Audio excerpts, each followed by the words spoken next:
ካችን ሆይ አንተ እንድትረዳን እንድታግዘን ለሁላችንም ማስተዋልና ጥበብ እንድትሰጠን ለምንሃለን። በማስተዋልና በፍቅር በእውነት በታማኝነት ጌታ ሆይ ቃልህን መታዘዝ ለቃልህም ደግሞ እግዚአብሔር ሆይ ቦታ እንድንሰጥ ከሁሉ በላይ ጌታ ሆይ ቃልህ የሚለንን ላይ ትኩረት እንድናደርግ እንድትረዳን እንለምንሃለን። እኔንም ጌታ ሆይ አንተ እንድትረዳኝ አንደበት እንድትሆነኝ ለወገኖችም ደግሞ ጌታ ሆይ እንድትረዳቸው ሁላችንም እንድታስተምረን አስተማሪያችን መንፈስህ እንደሆነ ጌታ ሆይ ተረድተን በዚህ መገኘት እንድንችል እርዳን። ስለ ሁሉ ክብር ላንተ ይሁን በጌታ በኢየሱስ ስም አሜን። ጌታ እናመሰግናለን። እናነበውና አንዳንድ ሐሳቦችን እንነጋገራለን። ወንድሞች ሆይ ሕግን ለሚያውቁት እናገራለሁና ሰው ባለበት ዘመን ሁሉ ሕግ እንዲገዛው አታውቁምን? ያገባች ሴት ባሏ በሕይወት ሲኖር ከእርሱ ጋር በሕግ ታስራለችና ባሏ ቢሞት ግን ስለ ባል ከሆነውም ሕግ ተፈታለች። ስለዚህ ባሏ በሕይወት ሳለ በሌላ ወንድ ብትሆን አመንዝራ ትባላለች። ባሏ ቢሞት ግን ከሕጉ አርነት ወጥታለችና ለሌላ ወንድ ብትሆን አመንዝራ አትባልም። እንዲሁ ወንድሞች ሆይ እናንተ ደግሞ በክርስቶስ ሥጋ ለሕግ ተገላችኋል፣ ለእግዚአብሔር ፍሬ እንድናፈራ እናንተም ለሌላው ከሙታንም ለተነሳውም ለእርሱ ትሆኑ ዘንድ በሥጋ ስላሆንን በሕግም የሚሆንን የኃጢአት መሻትም ለሞትም ፍሬ ሊያፈራ በብልቶቻችንም ይሠራ ነበርና አሁን ግን ለእርሱም ለታሰርንበትም ስለሞትን ከሕግ ተፈተናል። ስለዚህ በአዲሱ በመንፈስ ኑሮ እንገዛለን እንጂ ባሮጌው በደል ኑሮ አይደለንም። እንግዲህ ምን እንላለን? ሕግ ኃጢአት ነውን? አይደለም። ነገር ግን በሕግ ቢሆን ኃጢአትን ባላወቅኩትም ነበር። ሕጉ አትመኝ ባለበትም ምኞትን ባላወቅኩም ነበርና ኃጢአት ግን ምክንያት አግኝቶ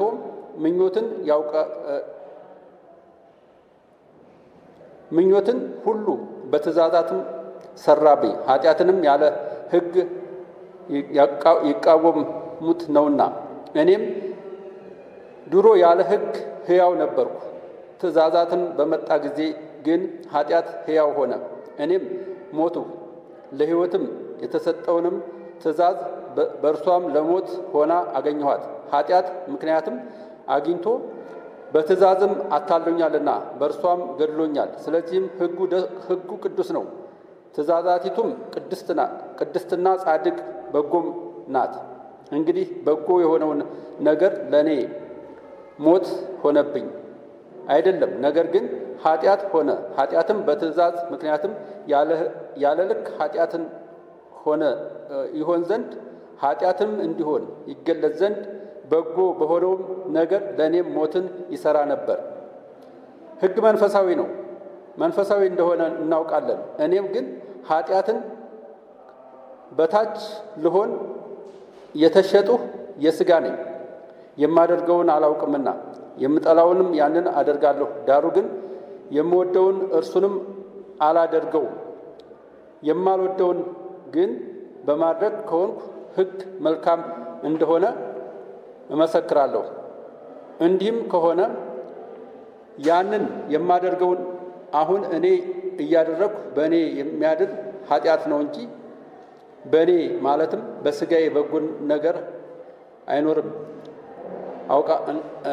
እንዳይኖር አውቃለሁና ፈቃድ አለኝና መልካሙንም ግን ማድረግ የለኝም። የማልወደውን ክፉን ነገር አደርጋለሁና ዳሩ ግን የምወደውን ነገር አላደርግም። የማልወደውን የማደርግ ከሆነ ግን ያ የማደርገው አሁን እኔ አይደለሁም በእኔ የሚኖር ኃጢአት ነው እንጂ። እንግዲያስ መልካሙን አደርግ ዘንድ ስወድ በእኔ ክፉ የሚያደርግብኝ ሕግን አገኛለሁ። በውስጡም ሰውነቴ በእግዚአብሔር ሕግ ደስ ይለኛል። ነገር ግን በብልቶቼ አእምሮዬ ሕግ ጋር የሚዋጋውን በብልቶችም ስለ ኃጢአት ሕግ የሚማርከኝን ሌላ ሕግ አያለሁ። እኔ ምንኛ በስቋላ ሰው ነኝ! ለዚህም ለሞት ከተሰጠ ሰውነት ማን ያድነኛል? በኢየሱስ ክርስቶስ በጌታችን ለእግዚአብሔር ምስጋና ይሁን።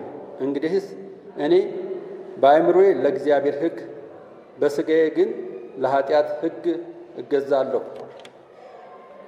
በጣም ሰፊ ቁጥር ነው ያለው። ወደ 25 ቁጥር እንግዲህ ሳነብ ትንሽ አሰልችቻችሁ ከሆነ በጣም ይቅርታ። ክፍሉም በሙሉ ያነበብኩበት ምክንያት ያው ትንሽ ግንዛቤ እንዲኖረን እንድናየው ለማድረግ ነው። ባለፈው ስንመለከት ታውቃላችሁ በምዕራፍ 6ን ባለፈው ሳምንት ስንመለከት ነበርና በምዕራፍ 6 ውስጥ ያየናቸው በጣም ሰፊ ጉዳዮች አሉ እና በተለይ ከእኛ ከሕግ በታች ሳይሆን ከጸጋ በታች ነን እያልን እየተነጋገርን ነበር። በዚህ ውስጥ ግን እግዚአብሔር በእኛ በሁለንተናችን እግዚአብሔር መስራት ይፈልጋል። በአእምሯችንም በመንፈሳችንም በስጋችንም በሁሉም ነገር እግዚአብሔር መስራት እንደሚፈልግ እኛን እንደሚፈልገን ይናገራል። በተለይ የአዲስ ኪዳን አማኞች የሆነን እኛ መልካምን ስራ በመስራት በጎ ስራን በመስራት የታወቅን እንድንሆን እግዚአብሔር ይፈልጋል። በመልካም ስራችን እግዚአብሔርን እንድናከብረው እግዚአብሔር ይፈልጋል። ያ መልካም ስራ ማለት ሰናይ ተግባር ማለት አይደለም፣ ወይም ሰናይ ምግባር ማለት አይደለም። ነገር ግን መልካም ስራ ማለት እግዚአብሔር በቃሉ ውስጥ ያለውን ወይም የእግዚአብሔርን ሐሳብ መፈጸም ማለት ነው መልካም ስራ፣ ሌላ ምንም አይደለም። ሕግን አናከብርም፣ ሕግን አንታዘዝም ማለት እንዳይደለ ሕግ ደግሞ ምን ማለት እንደሆነ እያየን ነው። ሕግ ምን ማለት እንደሆነ እየተረዳን እያየን ያለ ነው። ሕግ የሚፈጸመው በአንድ ነገር ነው። ሌላውን የሚወድ ሕግን ፈጽሞታል ይላል። በቃ ያለቀ የተቋጨ ነገር ነው። ሌላውን ሰው የሚወድ ሕግን ፈጽሟል። ሕግ የሚገለጠው በምንድን ነው? በፍቅር ነው። ፍቅር ያለው ሰው ብቻ ነው ሰውን ሊወድ የሚችለው ወይም ሕግን ፈጸመ ማለት የሚችለው ሌላውን የሚወድ ሰው ነው። ሌላውን ስንወድ ነው። ለሌላው ሰው ለሌላው ወንድማችን ቦታ ሳይኖረን ሕግን አደርጋለሁ ወይም አላደርግም ከሕግ ጋር የሚኖረን ሙግት ወይም ክርክር ምንም ሊጠቅመን አይችልም። ትልቁ ቤተ ክርስቲያን የምትታወቅበት በፍቅሯ ነው። መታወቂያዋ ወይም አይዴንቲቲዋ ፍቅር ነው። እርስ በርስ መዋደድ፣ እርስ በርስ እንደ አንድ አካል እንደ አንድ ቤተሰብ የምንዋደድ መሆናችንን ነው የሚገልጸው። በተለይ ሮሜ ምዕራፍ 13 ቁጥር 8 ላይ ቅድም ያልኳችሁን ሐሳብ ነው የሚናገረው። ያ ምንድነው? ሌላውን የሚወድ ሕግን ፈጽሞታል ነው የሚለው። በዚህ ውስጥ ደግሞ ክርስቲያን ሲኖር በመንፈሱም በስጋውም በነፍሱም በሁሉም ምን መሆን አለበት?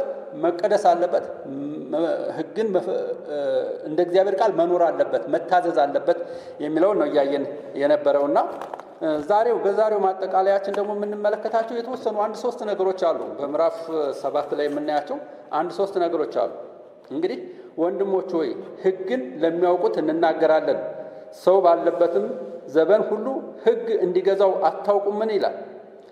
አሁን ሐዋርያው ጳውሎስ እየተናገረ ያለው ለማን ነው ብለን ስንናገር ሕግን ለሚያውቁት፣ ለሌሎች አይደለም። ሕግን ለሚያውቁት ነው እናገራለሁ። ሕግን የሚያውቁት እነማን ናቸው? ሕግን የሚያውቁት አይሁዶች ናቸው። ሕግን የሚያውቁት እስራኤላውያኖች ናቸው። ሕግ የተሰጠው ለማን ነው? ለእስራኤል ነው። እና ይህን ምለው ሕግን ለሚያውቁት ነው ብሎ ይናገራል። ሕግን ለሚያውቁት ወይም በሕግ ስር ላሉት ነው። ብዙዎች በክርስትና ሕይወት ውስጥ ማለት ወደ ክርስቶስ የተለወጡ ነው ወይም የዳኑ ሰዎች እንዳሉ በዚህ ቦታ ላይ ስለሚናገር ነው ይህንን የሚልበት ዋናው መሰረታዊ ነገር። ሕግን ለሚያውቁት እናገራለሁ ሲል በሕግ ስር ስለነበሩ ሰዎች እየተናገረ ነው።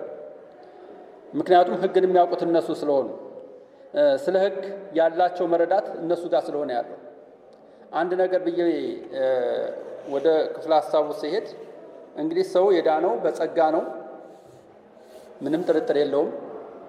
በተለይ በቤዛ ባፕቲስት ኮንቴክስት በቤዛ ባፕቲስት በዚህች አጥቢያ ቤተክርስቲያን በዚህ ላይ ሁላችንም ሰው የሚድነው በጸጋ እንደሆነ ነው እምናምነው። እምነታችንም የተመሰረተው መጽሐፍ ቅዱሳዊ ስለሆነ ሰው የዳነው በጸጋ ነው። ጸጋ ማለት ነፃ ስጦታ ነው። በነፃ ነው የዳነው። በስራችን አይደለም፣ በጥረታችን አይደለም፣ ወይም መልካምነተኛ የሆነው መልካምነት ጌታ አይቶ አይደለም።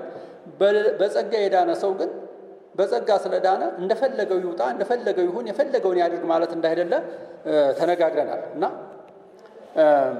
ስለዚህ በጸጋ ከዳነ አንድ ሰው ሰው በራሱ ምንም ማድረግ የለበትም፣ ምንም መፈጸም የለበትም፣ ምንም የሱ ፈቃድ ምንም ነገር ምንም ላይ ቦታ የለውም ብለው የሚያስቡና በዚህ ደግሞ መንገድ የሚሄዱ ጽንፈኞችም ደግሞ እንዳሉ ልብ ልንል ይገባናል። ስንድን የዳነው በጸጋ ነው። ስንድን የዳነው በእኛ ፈቃድ አይደለም። ስንድን ፈቃድ የለንም። ማንም ሰው ፈቃድ የለውም ሲድን። መልካም ነገርን ለማድረግና በጎ ነገርን ለማድረግ ግን ፈቃድ አለን። ምናልባት ከተሳሳትኩ በኋላ ልጠይቁኝ ትችላላችሁ። መልካም ነገርን የማድረግ በጎ ነገርን የማድረግ ደጉን ነገር መልካሙን ነገር በጎውን ነገር መርጠን ለማድረግ ግን ፈቃድ አለን። ምክንያቱም ሕይወት ተሰጥቶናል፣ አዲስ ፍጥረት ሆነናል ብለናል። አዲስ ፍጥረት ከሆነም አዲሱ ፍጥረት ለምን መታዘዝ አለበት? ለእግዚአብሔር ሕግ መታዘዝ አለበት። አዲሱ ፍጥረት እኛ አሁን ባሮጌው ፍጥረት አይደለም ያለነው፣ ባሮጌው ሰውነት አይደለም ያለነው፣ ባሮጌው ባህሪ አይደለም ያለነው። የዳንን ሰዎች ነን። በአዲሱ ፍጥረት ውስጥ ስንኖር ልንታዘዝ፣ ለእውነት ልንታዘዝ፣ ለሕግ ልንታዘዝ፣ ለእግዚአብሔር ሕግ ልንታዘዝ። የሙሴን ሕግ እያልኳችሁ አይደለም። ይሄን አድርግ አታድርግ፣ ወይም ይሄንን መስዋዕት ሰዋ፣ ይሄንን አድርግ፣ ይሄንን እነኝን እነሱ ያው ባለፈው እንደነገርኳችሁ በሶስት ይከፍሉታል። ያንን አይነት ሕግጋትን መፈጸም አይደለም። እኛ አሁን ባሮጌው ተፈጥሮ ውስጥ አይደለንም፣ በአዲሱ ተፈጥሮ ውስጥ ነው ያለነው። በአዲሱ ተፈጥሮ ውስጥ ያለን ደግሞ ያንን ለማድረግ ግዴታ አለብን። በመልካም ስነ ምግባር በመልካም ሰውነት ውስጥ ያለን ሰዎች በጎ ልናደርግ ተጠርተናል። ግን ይህንን የሰጠን ጌታ ነው። እንግዲህ የሕግ ስራን ስንመለከት የሕግ ስልጣን ምንድን ነው የሚለውን እንመለከታለን። ከዚያኛው ትምህርታችን ጋር ከጸጋና ከእምነት ጋር ካለው አስተምሯችን ወይም ትምህርታችን ጋር በደንብ እንዲሄድልን የሕግ ስልጣን ምንድን ነው? what is the authority of law? የሕግ ስልጣን ሕግ በእኛ ላይ ያለው ስልጣን ምንድን ነው? በደንብ እናስተውል። ሐዋርያው ጳውሎስ ከቁጥር 2 ጀምሮ ስለ ጋብቻ ይናገራል። ያገባች ሴት ባሏ በሕይወት ሲኖር ከእርሱ ጋር በሕግ ታስራለችና ባሏ ቢሞት ግን ስለ ባሏ ከሆነው ሕግ ተፈታለች። ስለዚህ ባሏ በሕይወት ሳለ ለሌላ ወንድ ብትሆን አመንዝራ ትባላለች። ባሏ ቢሞት ግን ከሕጉ አርነት ወጥታለችና ለሌላ ሰው ወንድ ብትሆን አመንዝራ አይደለችም ይላል። ስለ ጋብቻ እያስተማረ ነው ሐዋርያው ጳውሎስ እዚህ ቦታ ላይ። ስለ ትዳር እያስተማረ ነው ሐዋርያው ጳውሎስ እዚህ ላይ አይደለም። እያስተማረ ያለው ስለ ሕግ ነው። ስለ ሙሴ ሕግ ነው እያስተማረ ያለው። ስለ ሙሴ ሕግ ለመናገር የሙሴ ሕግ ስላለው ስልጣን ሊያብራራ ፈልጎ ነው ሐዋርያው ጳውሎስ ይሄን የተናገረው። ስለዚህ ከጋብቻ ጋር ያለውን ቁርኝት ከጋብቻ ጋር ያለውን ምሳሌ ሲናገር ነው ሐዋርያው ጳውሎስ ሕግን በዚያን በተለይ ያነሳበት ዋናው ምክንያት ይህ ሕግ የአይሁድ ሕግ ነውና እያለ ነው። የአይሁድ ሕግ ነውና ይሄ ደግሞ የአይሁድ ሕግ ደግሞ የተሰጠው ከ1500 ዓመት በፊት ነው እያለ ነው። ከ1500 ዓመት በፊት፣ አሁን በእኛ ዘመን አይደለም። አሁን እንግዲህ ሐዋርያው ጳውሎስ ከጻፈበት ጊዜ ላይ ምናልባት 2000 እንደዚህ ጨምሯል ማለት ይቻላል። ማለት በሱ ኮንቴክስት ወይም እሱ በጻፈበት ዘመንና በተቀባዮቹ ዘመን በዚያው ሆኜ ነው እየነገርኳችሁ ያለሁት አሁን። ስለዚህ ከ1500 ዓመት በፊት በሙሴ ስለተሰጠው ሕግ ነው እየተናገረ ያለው። ስለዚያ ነው እየነገራችሁ ያለው። ይሄ ሕግ የአይሁድ ሕግ ነው፣ ለእነሱ የተሰጠ ነው። ሕጉ ብዙ ትእዛዛዊ ስርዓቶችን ነበሩት፣ በውስጡ ያስተናግድ ነበር። ብዙ ትእዛዛዊ የሆኑ ሕጎችን ያስተናግድ ነበር። ዋና ዋናዎቹን እንግዲህ የሥነ ምግባር ሕግ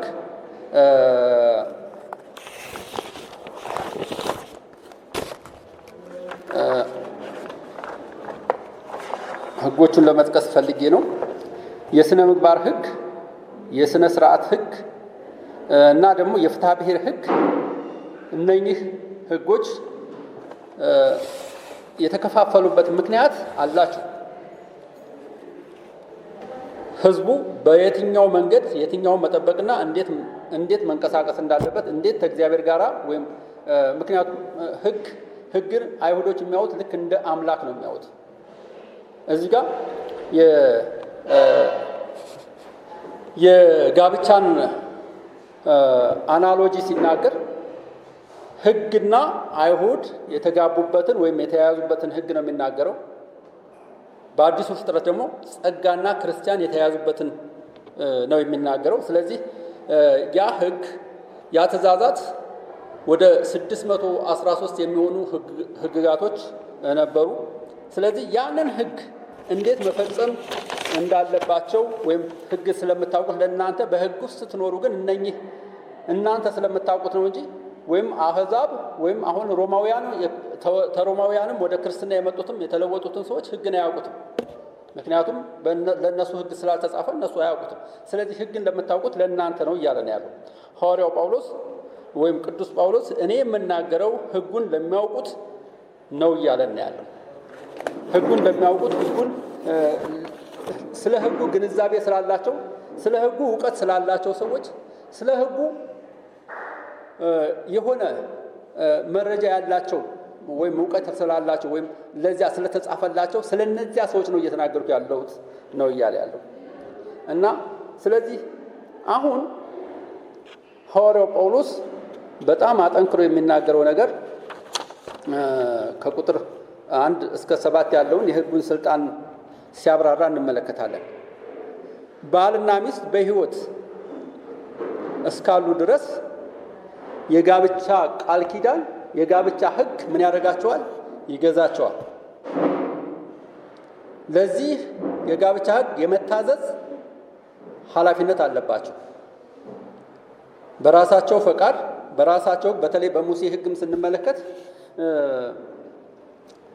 የፍቺ ደብዳቤዋን ሰጥቶ እስከሚፈታ ድረስ የግድ በጋብቻ ህግ የታሰሩ ናቸው። የጋብቻ ህግ ሊገዛቸው ይገባል። በተለይ እንዳሁኑ ጊዜ ለምሳሌ አንድ ሰው አንዲትን ልጅ አጭቶ ቢተዋት በቃ አልተጋቡም፣ ስለዚህ ችግር የለውም ልንል እንችላለን በአሁኑ ጊዜ። በዚያን ጊዜ ግን ከተጫጩ በቃ እንደተጋቡ ነው የሚቆጠረው። ስለዚህ መፋታትም አይቻልም ነበር፣ አይፈቀድም ነበር። ስለ ልባቸው ጥንካሬ ነው የሚለው። ለዚህ ነው ጌታ ኢየሱስ ክርስቶስ ለምን ፍቺ ታዲያ ተፈቀደ ሲል ሲየማ ስለ ልባችሁ ጥንካሬ ነው፣ እናንተ ልባችሁ ጠንካራ ስለሆነ ነው። ወደ ሚልክያስ ላይ ስንሄድ ግን ፍቺን እጠላለሁ ይላል። ፍቺን እጠላለሁ እጸየፈዋለሁ ይላል እግዚአብሔር ቃል። ስለዚህ የትዳር ጉዳይና የህግ ጉዳይ ያለውን ጠንካራ ሁኔታ ነው እየተናገረ ያለው። ስለዚህ ባልና ሚስት በህይወት እስካሉ ድረስ የጋብቻ ህግ ይገዛቸዋል ነው እያለን ያለው፣ በህይወት እስካሉ ድረስ። ነገር ግን ሴቷን ብትሆን አንዲት ሴት ባሏን ፈታ ሌላውን ብታገባ በህይወት እያለ ባሏ እያለ ብታገባ ምን ትባላለች ይላል የእግዚአብሔር ቃል? አመንዝራ ትባላለች ይላል። አመንዝራ ነው የምትባለው። ባሏን ፈታ ነው በቃ ያሳዝናል፣ እንደው ሌላውን ማግባት ይግድ አለባት ችግር የለውም የሚባል አይደለም። አመንዝራ ነው የምትባለው። ወንዱም እንደዚሁ። ስለዚህ ወረድ ብሎም ስንመለከት እንግዲህ ህግ በሞተ ሰው ላይ ስልጣን እንደሌለው ለማመልከት ሐዋርያው ጳውሎስ የገለጸበትን ዋና ትክክለኛ አናሎጂ እንድንረዳ የሚያስፈልገው እዚህ ቦታ ላይ እንዲሁ ወንድሞች ሆይ እናንተ ደግሞ በክርስቶስ ሥጋ ለህግ ተገድላችኋል ነው እኮ የሚለው። ለህግ ተገድላችኋል፣ ለዚያ ለሙሴ ህግ ተገድላችኋል። አሁን የሚገዛን የፍቅር ህግ ነው እንጂ ያኛው ህግ አይደለም። ተገድላችኋል ታለን እንግዲህ ሞታችኋል ማለት ነው። እንዴት ነው የተገደልነው? ለምንድን ነው ይህንን ጠንካራ ሐሳብ ሐዋርያው ጳውሎስ እየተናገረ ያለው? ባለፈውም እንደተነጋገርነው የተያያዝንበት ወይም ስሪታችን ተፈጥሯችን ምን ስለሆነ ነው? ተፈጥሯችን አዲስ ስለሆነ ነው። እንግዲህ ምን እንላለን? ከጸጋ በታች እንጂ ከህግ በታች እንዳይደለን ኃጢአት ኃጢአትን እንስራንን አይደለም ብሎ ይናገራል። እንግዲህ በሕግ ስር ስለሆነን ወይም ሕግን መፈጸም አለብን ማለት ወይም ሕግን አለመፈጸም ማለት ኃጢአትን እንደፈለገን መስራት ማለት አይደለም። ነገር ግን ኃጢአት እንስራ ወይ አይደለም፣ ወይም ኃጢአት በጣም እንዲተረፈረፍ ወይም በደንብ ኃጢአት እንዲበዛ ጸጋው እንዲበዛ ጸጋው የበለጠ እንዲተረፈረፍ ከዚህ በላይ ምን እንደሚተረፈረፍ አላውቅም። ከዚህ በላይ ምን ያክል እንደሚበዛ አላውቅም። ከዚህ ጸጋ በላይ የቱን ያክል መብዛት እንዳለበት አላውቅም። ግን የሐዋርያው ጳውሎስ ንግግር በጣም ጠንካራ ንግግር ነው። እንግዲህ ጸጋው እንዲበዛልን አሁንም ኃጢአትን ጨምረን እንስራን ነው እያለ ያለው። እኛን እኮ የሚገዛን ጸጋ ነው። ስለዚህ ከጸጋ በታች ነን። በመንፈስ ቅዱስ ቁጥጥር ስር ነው ያለነው። ከጸጋ በታች ሆነን እንዴት ሕግ ሊገዛን ይችላል? እንዴትስ አድርግ አታድርገው ለሚለው ለዚያ ስንጨነቅ እንኖራለን። አሁን እኮ እንደውም የበለጠ ጻድቅ ሆነን የተቀደስን ለእግዚአብሔር ሕግ የምንገዛ ነን። ስለ ሙሴ ሕግ ግን በሞት የመለየትን ያክል ተለይተናል ነው እያለ ያለው። በሞት የመለየትን ያክል። ስለዚህ እናንተ ለሕግ ሞታችኋል ይላል። በሞት የመለየትን ያክል ተለይታችኋል። ከምን በታች ናችሁ? ከጸጋ በታች ናችሁ። ከጸጋ በታች ያለ ክርስቲያን ደግሞ በጸጋ ሊመላለስ ይገባዋል። እንግዲህ አውዱን እይታ ስንመለከተው ክርስቲያን ከሕግ ጋር ያለውን ቁርኝት ነው የሚያሳየን ያለው። ቅድም እንዳልኳችሁ በደንብ ልናውቀው የሚገባው ወይም ልንረዳው የሚገባው ነገር የፍቅር ሕግ የሚገዛን መሆኑንና እግዚአብሔር ደግሞ ለመልካም ስራ እኛን መልካሙን ስራ እንድንሰራ እግዚአብሔር እኔና እናንተን እንዴት እንደመረጠን ወይም እንዴት እንደጠራን የሚያሳይ ነው። በጸጋ ድናችኋል፣ ይህም የእግዚአብሔር ስጦታ ነው እንጂ ከእናንተ አይደለም፣ ማንም እንዳይመካ ከስራ አይደለም። መልካሙን ስራ እንድንሰራ በክርስቶስ ኢየሱስ ምን ሆንን? ተመርጣችኋል። መልካሙን ስራ እንድንሰራ፣ በጎውን ስራ እንድንሰራ እናንተን ከጨለማው ወደሚደነቀው ብርሃን የጠራችሁ የእሱን በጎነት እንድትነግሩ የተመረጠ ትውልድ፣ ቅዱስ ካህን፣ ለርስቱም የተለየ ወገን ናችሁ። እናንተ ቀድሞ ወገን አልነበራችሁ። አሁን አዲስ ፍጥረት ናችሁ። አዲስ ፍጥረት፣ አዲስ ሕያውነት ያገኘን ያ በሙሴ የተሰጠው ሕግ በሙሴ ተሰጥቶ እንደነበረ መጽሐፍ ቅዱስ ይነግረናል። ጸጋና እውነት ግን በማን ተሰጠ ይለናል? በክርስቶስ ኢየሱስ ተሰጠን። በክርስቶስ ኢየሱስ ተሰጠን። ሕግ የኃጢአትን ክፋት የሚገልጽ ነው። ሕግ የኃጢአትን ምንነት ተንትኖ የሚያሳይ ነው።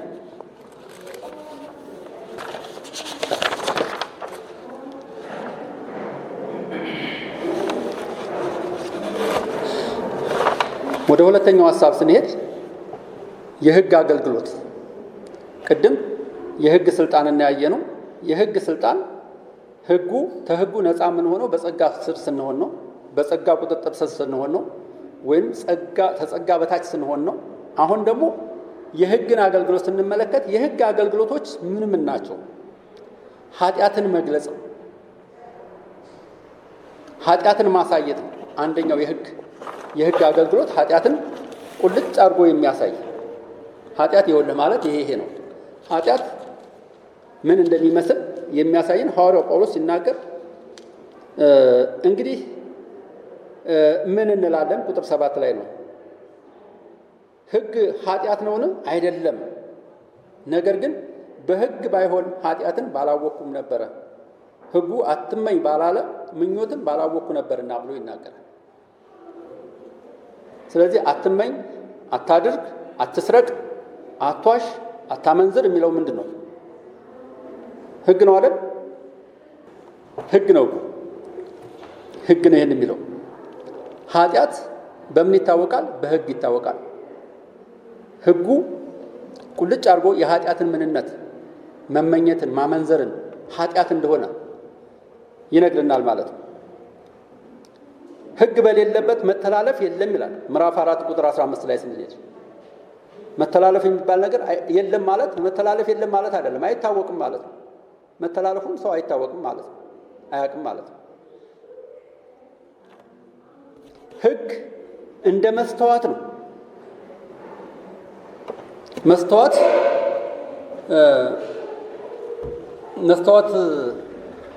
የምታዩ ሰዎች በመስተዋት ውስጥ ምናችሁን ታያላችሁ? እናንተን ፊዚካል ማንነታችሁን ታያላችሁ ማለት ነው አይደለም? በዚያ መስተዋት ውስጥ ጉድፍ ይኖርባችሁ፣ ምን ይኖርባችሁ፣ የሆነ ነገር ይኖርባችሁ ታውታላችሁ። ከዚያ በኋላ ጉድለታችሁን ታውና ያንን እላያችሁ ላይ ያለውን ነገር ማስወገድ ትችላላችሁ ማለት ነው። ሕግ እንደዚሁ ነው የሚያደርገው። የኃጢአትን ምንነት ኃጢአት የሚባለው የቱ እንደሆነ ኃጢአት የሚባለው ምን እንደሆነ የኃጢአት ስራ የቱ እንደሆነ የሚያሳይ መስተዋት ነው ሕግ። የሕግ አገልግሎት ለምሳሌ ከሌላ መጽሐፍ ብጠቅስም ትታገሱኛላችሁ። ማርቆስ ምዕራፍ 10 ከቁጥር 17 እስከ 27 ያለውን ክፍል ሰፊ ክፍል ስለሆነ ለማንበብ ባላስገድዳችሁም ወይም ባንገደድም እንደዚሁ ሐሳቡን አንድ ሀብታም ሰው ከጌታ ኢየሱስ ክርስቶስ ጋር በተነጋገረበት ጊዜ ያለው ነገር ምንድነው? ጌታ ሆይ ብሎ ጠየቀው። መምህር ሆይ ብሎ ጠየቀው። ምንድነው ያለው? እንዴ የዘላለም ሕይወትን እንዳገኝ ምን ላድርጋለሁ? የዘላለም ሕይወትን እንዳገኝ ምንድነው መፈጸም ያለብኝ አለ። ምንድነው ያለው ጌታ ኢየሱስ ክርስቶስ? ሕግን እንዲፈጽም ነው፣ ሕግን እንዲያደርግ ነው። ስለ ሕግ ጠቅሶ ነው የነገረው። ይሄንንማ ከሕፃንነቴ ጀምሬ ስፈጽም ኖሬያለሁ፣ አንድም የጎደለኝ ነገር የለም ማለት አንድም ነገር የቀረኝ ነገር የለም። ሁሉን ሳደርግ ነው የኖርኩት ከሕፃንነት፣ ምንም ጉድለት የለብኝም። ግብዝነትም ይመስለኛል ይህንን ያለው ሐዋርያው ጳውሎስ ብቻ ነው፣ ሕግን ሁሉ እንደፈጸመ የሚናገረው። እንግዲህ ይሄ ሀብታም ሰውዬ ምንም የጎደለኝ ነገር የለም ማለት እንግዲህ አንድ ነገር ቀርቶሃል፣ ያለህን ሁሉ ሽጥና ተከተለኝ አለ። በዚህን ጊዜ ግን ያንን ማድረግ አልወደደም። ለምን? ትልቅ ምኞት ነበረው። ምን አይነት ምኞት ነበረው? ሀብታም የመሆን ባለጸጋ የመሆን ምኞት ስለነበረው ያንን ፈጽሞ ሊያደርግ አልፈቀደም። እና ስለዚህ አትመኝ የሚለውን እንዳልፈጸመ ይታወቃል ማለት ነው። ራስ ወዳድነት፣ ሕግን አለመፈጸም ማለት አንዱም ራስ ወዳድነት ነው፣ ስግብግብነት፣ እኔ ብቻ ማለት። ስለዚህ ሕግ ሌላው ከቁጥር 8 እስከ 9 ስንመለከት ሕግ ኃጢአትን ይቀሰቅሳል።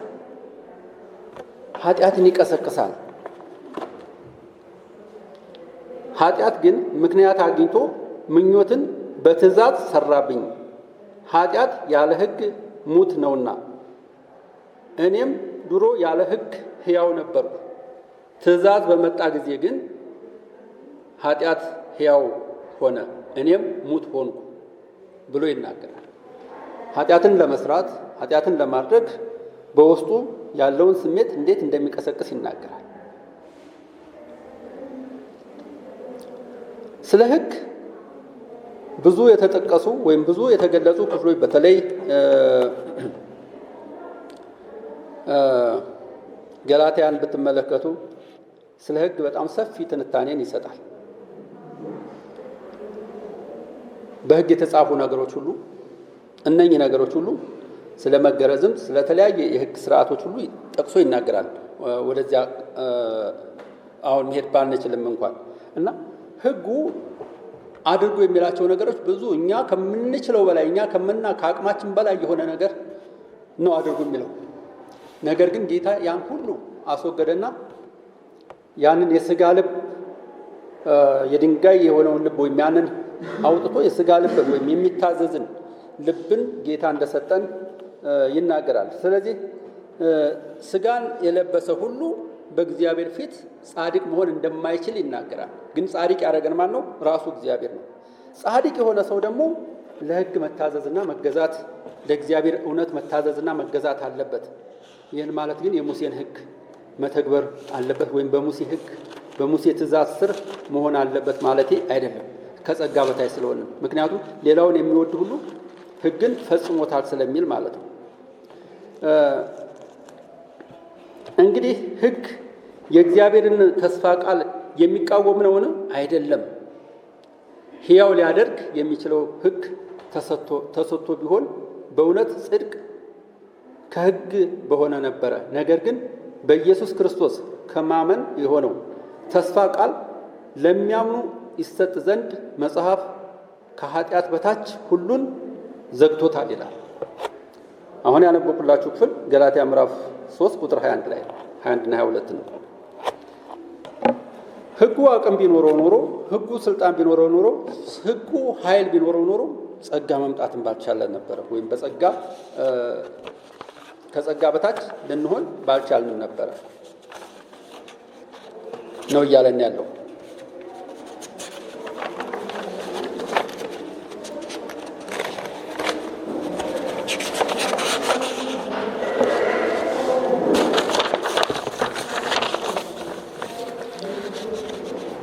የሕግን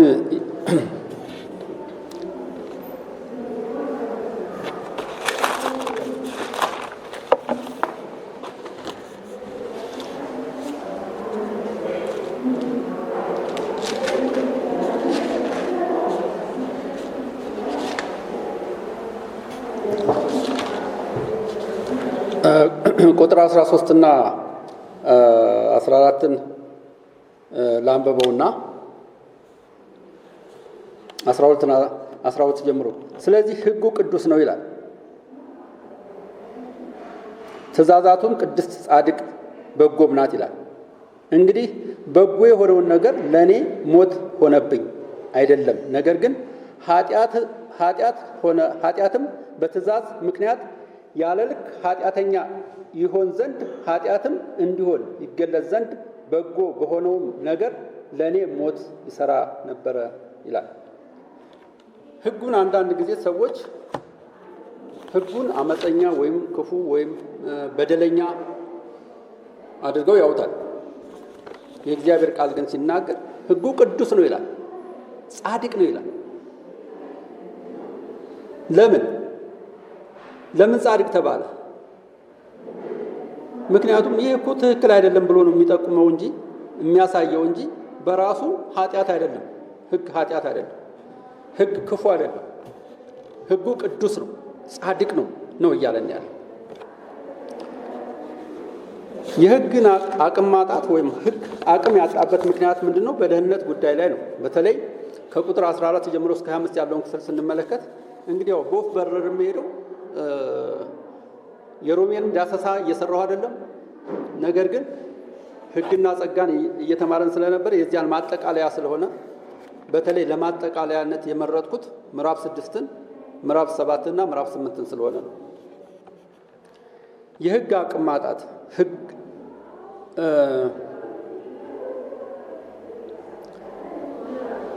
ቁጥር 14ን ስንመለከት ሕጉ መንፈሳዊ ነው ይላል። ሕግ መንፈሳዊ ነው እንደሆነ እናውቃለን።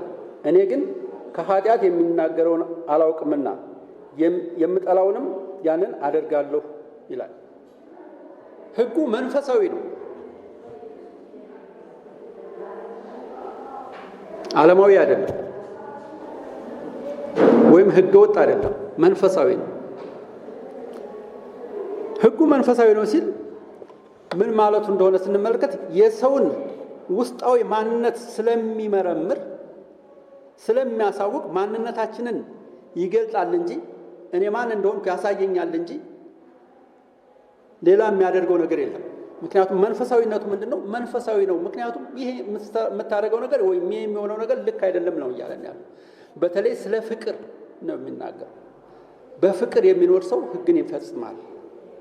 ወደ ዘዳግም 10 ላይ ብንሄድ ከቁጥር 12 እስከ 13 ፍቅር የሚለው ቃል በመደጋገም ተጠቅሶ ታገኙታላችሁ። በተለይ ምዕራፍ 10ን፣ ምዕራፍ 6ን፣ ምዕራፍ 4 37ን ብዙ ብቻ ዘዳግም ውስጥ ስትመለከቱ ዋናው የሚናገረው ነገር ስለ ፍቅር ነው። አንድ ሰው እግዚአብሔር አምላክህን በፍጹም ልብህ፣ በፍጹም ነፍስህ፣ በፍጹም ሐሳብህ ውደድ፣ ሰውንም እንደ ራስህ አድርገህ ውደድ የሚለውን ሕግ ከዛን ጀምሮ በሙሴ ሕግ ተጽፎ ይገኛል ይሄ ሕግ። ስለዚህም ነበር ሙሴም ይናገር የነበረው ፍቅር ማለት አንኮንዲሽናል በሆነ ሌላውንም መውደድ። ሰው እግዚአብሔርን ከወደደ ሰውን ከወደደ ሕግን ፈጽሟል ማለት ነው። ይሄ ነው ዋናው መሰረታዊ ነገር። ክርስቲያን ሕግን መፈጸም የለብኝም፣ ሕግን ማድረግ የለብኝም፣ ለሕግ መገዛት የለብኝም ሊል አይገባውም። ሕግን ግን የሚፈጽመው ምንድን ነው? በፍቅር ሲኖር። አንድ ወንድሜ በዚህ ሲመጣ እኔ ደግሞ በዚያ በኩል እሱን እንዳላየው ሰላም እንዳለው ምናምን እንደዚህ ያለ ክርስትና የለም። ወይም ሌላውን ማግለል፣ ሌላውን መጥላት፣ ለሌላው ወንድም አለመቆርቆር፣ አለመጨነቅ፣ ይሄ የክርስትና ባህሪ አይደለም። ከዚያን ጊዜ ጀምሮ ሐዋርያው ጳውሎስ ብቻ ሳይሆን ሙሴ የሚናገር የነበረው ስለ ፍቅር ነው። እስራኤል ሆይ ስማ፣ እግዚአብሔር አምላካችን አንድ እግዚአብሔር ነው። አንተም እግዚአብሔር አምላክህን በፍጹም ልብህ፣ በፍጹም ኃይልህ፣ በፍጹም ነፍስህ ውደድ፣ ባልንጀራህንም እንደ ራስህ አድርገህ ውደድ ይላል። ይህንኑ ሲያጠቃልለው እንግዲህ ሐዋርያው ጳውሎስ ምዕራፍ 13 ቁጥር 8 ላይ ሕግ በአንድ ቃል ይፈጸማል፣ ሌላውን እንደ ራስህ አድርገህ ውደድ በሚል ሌላውን መውደድ በዚህ ሕግ እንደተፈጸመ ይናገራል። ሌላው ሕጉ በራሱ በጎ ነገርን ለማድረግ አያስችለንም። አቅመ ቢስነቱ ይሄ ነው። በጎ ነገርን ለማድረግ አያስችለንም። በጎ ነገርን እንድናደርግ የሚያደርገን ምንድን ነው? ማን ነው በጎ ነገር እንድናደርግ የሚያደርገን? ጸጋ ነው። ጸጋ ነው በጎ ነገር እንድናደርግ የሚያደርገን። ወደ በጎ ነገር፣ ወደ መልካም ነገር፣ ወደ ጥሩ ነገር እንድናድግ የሚያደርገን፣ ያን መልካም ነገር እንድናደርግ የሚያደርገን ምንድን ነው? ጸጋ ነው። ሕጉ ግን ማሳየት ነው። ክፉና ደጉን ማሳየት ነው። ሕጉ ደግሞ ነፃ ሊያወጣን አይችልም። ነፃ ሊያወጣን የሚችለው ማን ነው? መንፈስ ቅዱስ ነው። ነፃ ሊያወጣን የሚችለው ማን ነው?